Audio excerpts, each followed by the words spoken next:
Good evening. So today I'm going to discuss about energy transfers. So energy transfers.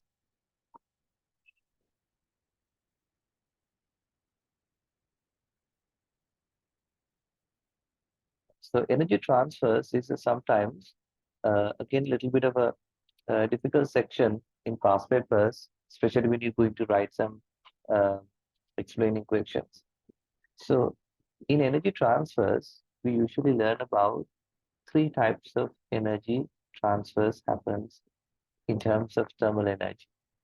So in energy transfers, we usually learn about how conduction occurs, convection occurs, and how radiation occurs. So these are the main three types of energy transfers.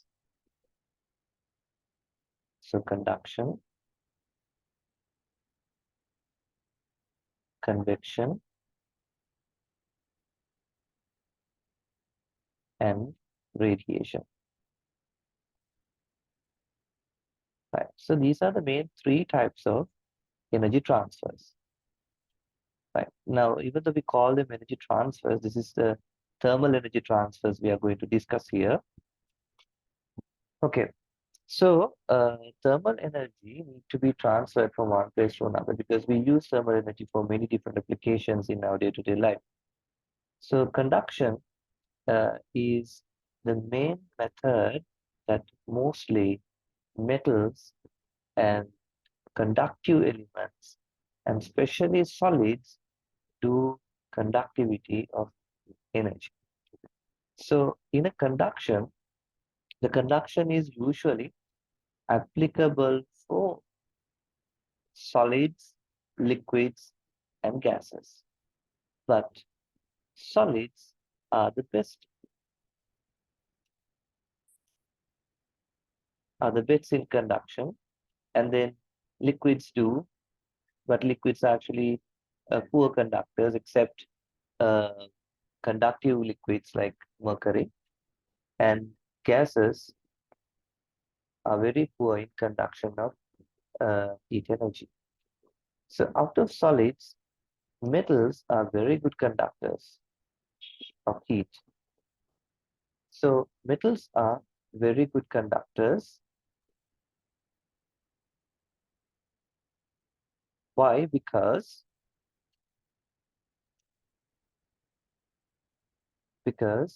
metals have free moving electrons. So free moving electrons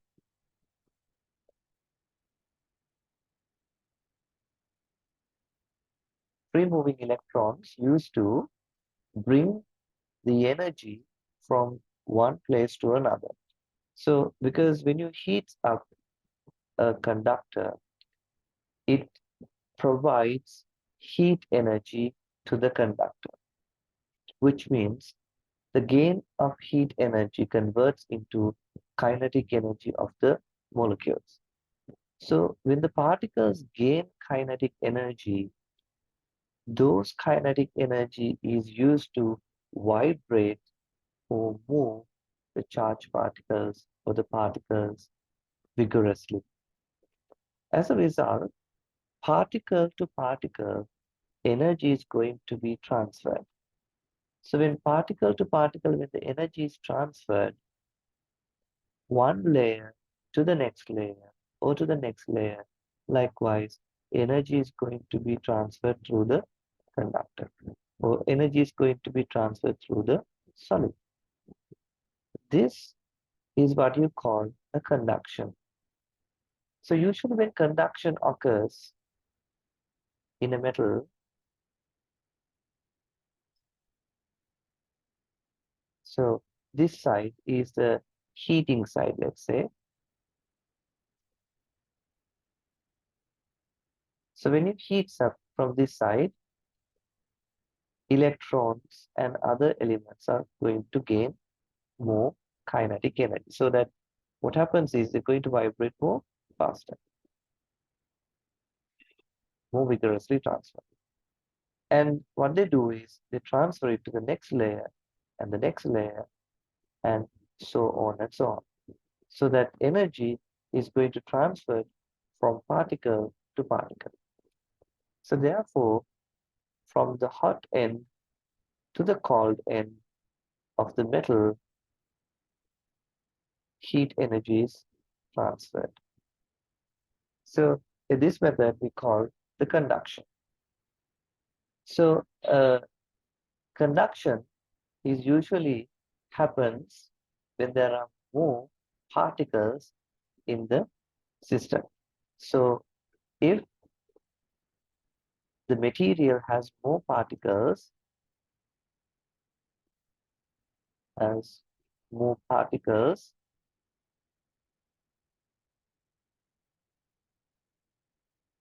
or electrons, it can conduct well. Then conduction increases. So that is why the gases are very poor conductors. Because in gases, particles are allocated or the particles are distributed in a long distance apart. So that particle vibration occurs, but the particles are not capable of transferring the energy efficiently to the next layer of particles because particle-particle separation is large. As a result, the conduction is not happens very thoroughly in a gases. Liquids also, to some extent, can do the conductivity, but usually water, its conduction is poor. So what is considered as a poor conductor?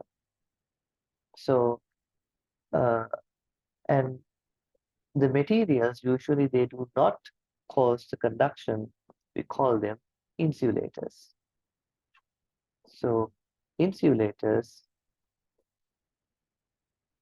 are poor conductors.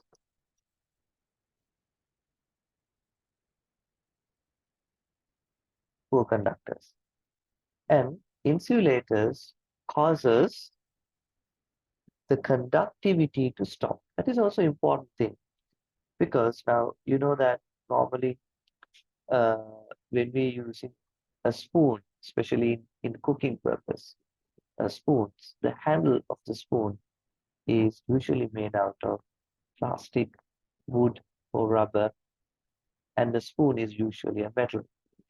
So if the spoon is metal, which means when the spoon is in the heat, it get heats up largely, and that heat can be transferred through the liquid to your hand.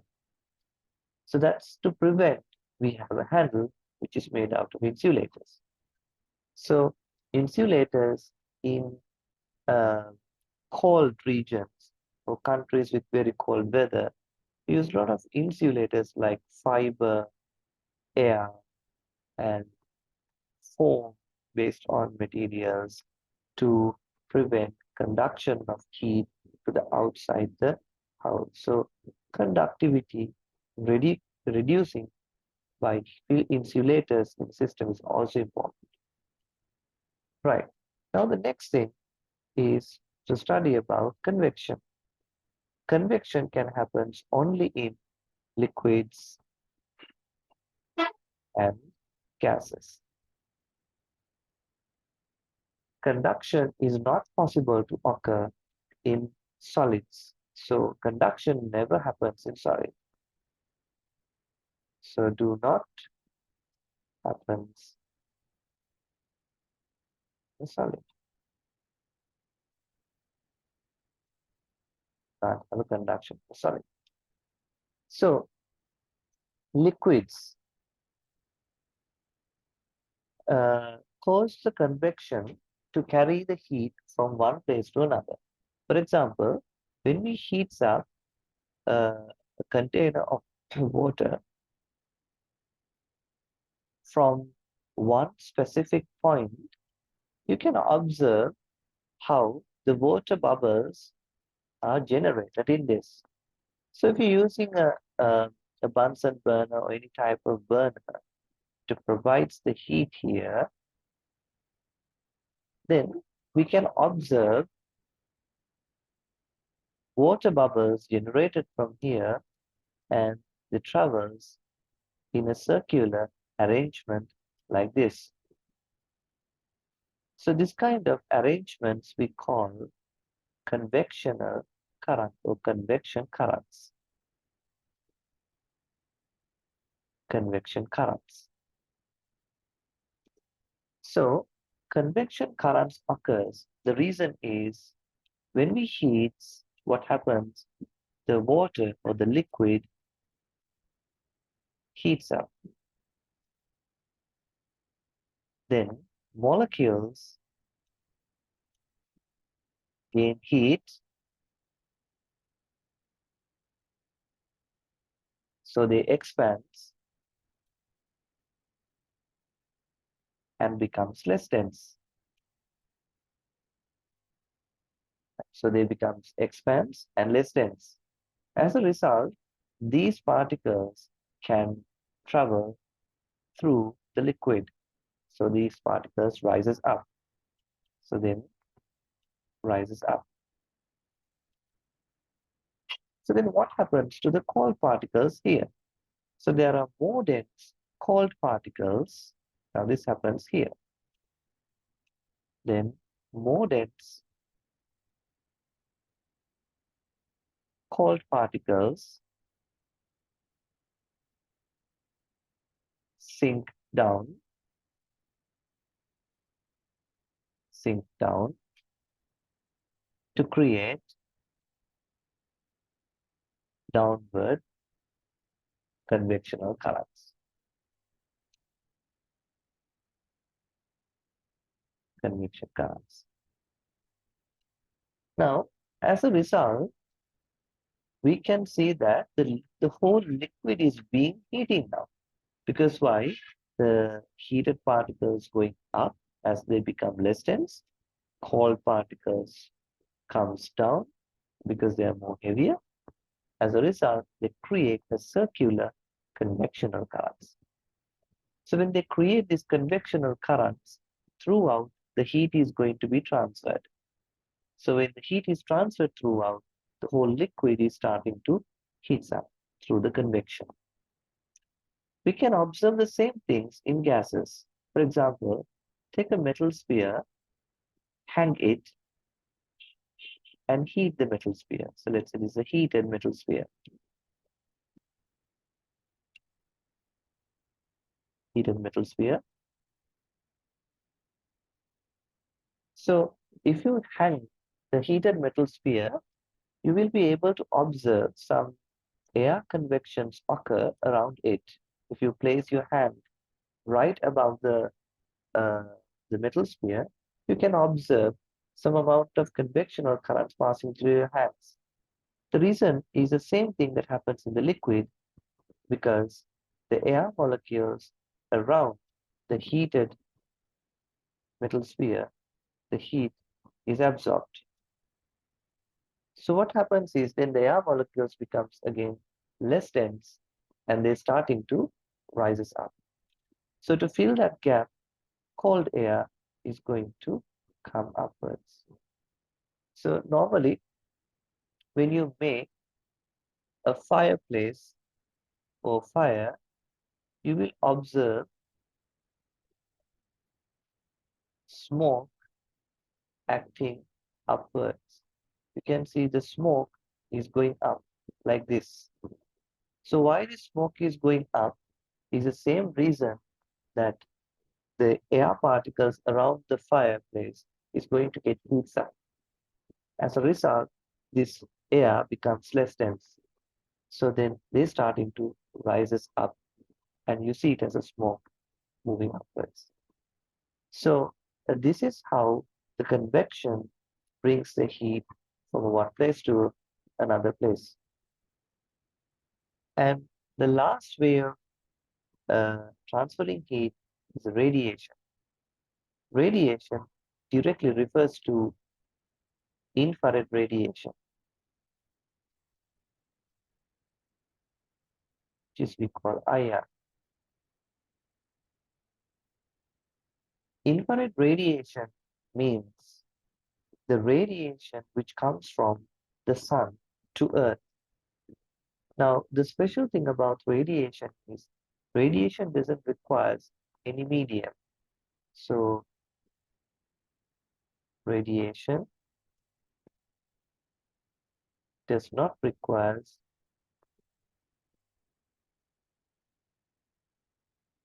any medium. It doesn't mean they don't travel in medium. They also travel in medium, but at the same time, they don't need medium. They can travel through vacuum. So that is why the radiation from the sun can reach us through this overall um, outer space, empty spaces. So when we read this radiation, they enter to atmosphere. So they can also travel through the atmosphere. And maybe they enter to our soil, they enter to our walls, they enter to our vehicles, through the metals, through the liquids. So the radiation can travel through any medium, including no medium. So that's a good thing about radiation. But radiation is act in different ways in different materials. So usually black, dull, rough surfaces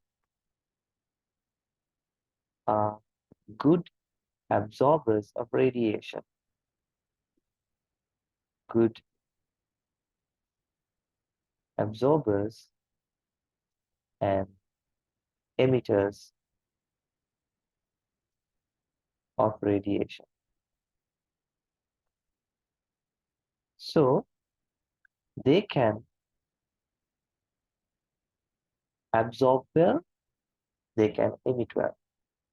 And infrared is a poor, and these kind of surfaces are poor reflectors. They can't reflect well,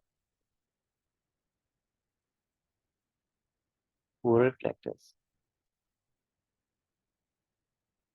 And infrared is good reflectors when you compare to white, shiny, silver surfaces are very good reflectors of radiation,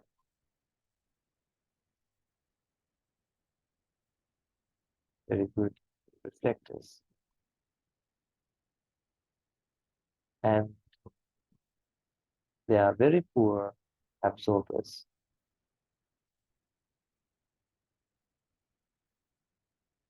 of radiation. Right. So these are the main things about this heat energy transfers occur in uh, in a in a medium or without a medium. There are actually more to study in this section about how you draw Sankey diagrams, how also you can explain about different materials reacting to radiation, and how to show that water is a poor conductor, how to identify uh, a particular metal which is out of several metals, which is a good conductor, or the best conductor, and how black surfaces, white surfaces do this reflection and absorption of radiation, uh, and also how building cause the heat losses, heat gains, and heat conservation. So we'll see those additional things in a different session. And this is the basics of the heat energy transfers.